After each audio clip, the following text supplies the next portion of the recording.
Ai-je besoin de démentir le fait d'être sataniste? Je n'en suis pas sûre. Ai-je besoin de démentir le fait que nous légalisons la pédophilie? Moi, je fais partie des gens qui veulent parier sur l'intelligence des gens. C'est-à-dire, je veux partir du principe qu'en France, il y a des citoyennes et des citoyens qui sont intelligents, qui ont une capacité de réflexion, une capacité de discernement et qui sont en mesure de réfléchir et d'avoir du recul quand ils voient un post Facebook non sourcé. Donc, heureusement, les journalistes, les véritables médias, Libération, Le Monde et d'autres ont fait un travail formidable de décryptage de ces fake news. Il y a Fad qui nous dit qu'il serait prêt à retirer ses enfants de l'école, de leur faire l'école à domicile, parce qu'il aurait entendu parler comme quoi il y aurait de l'éducation sexuelle au tout petit. Donc est-ce que vous pourriez... Encore une fois, quelle est la source de ça? Il n'y en a pas. Il n'y a pas de source. C'est une fausse information, c'est une rumeur. La source, ce sont des tracts imprimés, on ne sait pas par qui, et diffusés dans les transports en commun ou aux abords des gares. La source, ce sont des sites conspirationnistes. La source, ce sont des fausses vidéos qui fabriquent de faux documents, de fausses informations. Donc il n'y a pas de source. La réalité, c'est que depuis la loi de 2001, il est prévu 3 séances par an d'éducation à la vie affective et sexuelle. Donc il n'y a pas de source. Mais ce ne sont pas des cours ni de masturbation, ni de pratique sexuelle. Évidemment pas. Ce sont des séances d'éducation à la vie affective et sexuelle. Qu'est-ce que l'on apprend dans ces séances? Eh bien, le respect d'autrui. Son pénis s'est mis à grandir et rapetisser, et puis quelque chose de gluant en est sorti. Qu'est-ce que ça veut dire, ça? Je crois que c'est du pipi. Alors, tu penses que c'est du pipi? Qu'est-ce que vous en pensez, les autres? Je pense que c'est du sperme. Et est-ce que quelqu'un sait comment ça s'appelle quand, justement, ce truc gluant qui s'appelle le sperme, comme on l'a dit, comment ça s'appelle quand il sort du pénis? Ça s'appelle l'éjaculation. D'accord? Donc il n'y a pas de source.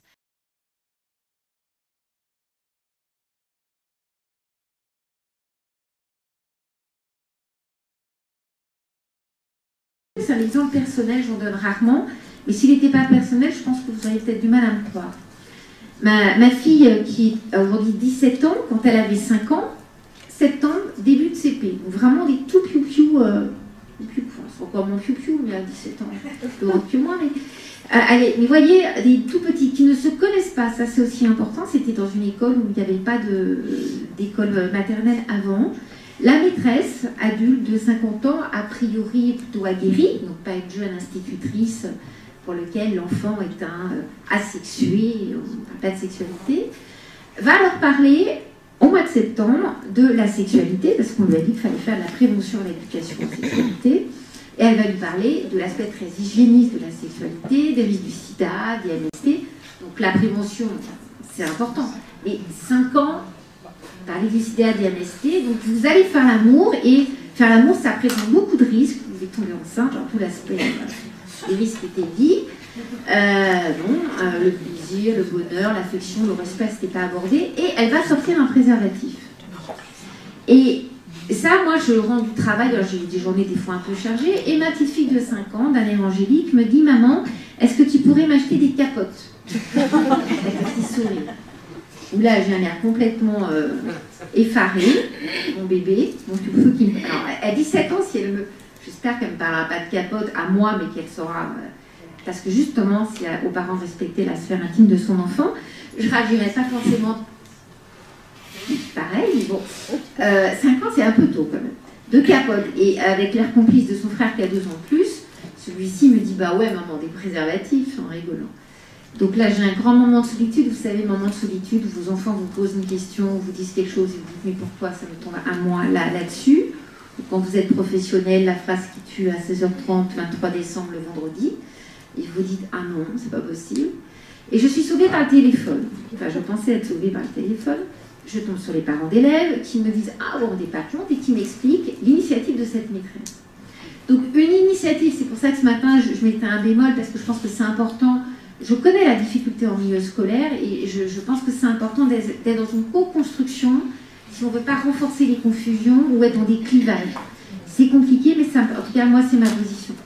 D'essayer de comprendre, de leur expliquer. C'est pour ça qu'on demande un moratoire, c'est pour ça qu'on demande que des professionnels expliquent aux enseignants, expliquent aux députés, expliquent à ceux qui font les lois ce qu'est l'éducation à la sexualité telle qu'exigée par l'OMS et ce à quoi on l'engage et qu'ils aillent voir les sites.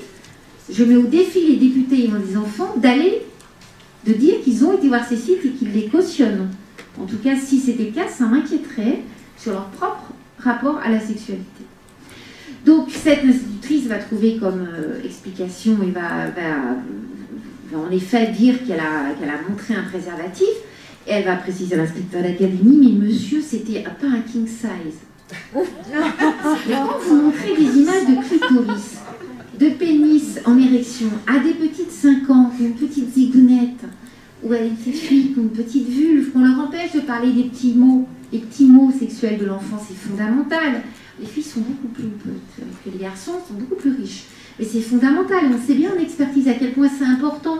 On ne va pas dire, la petite Justine me dit que son père lui a mis son pénis dans la vulve. Non, papa il m'a embêté, sa zigounette m'a fait mal à la foufoune. Les termes d'enfant sont fondamentaux à respecter.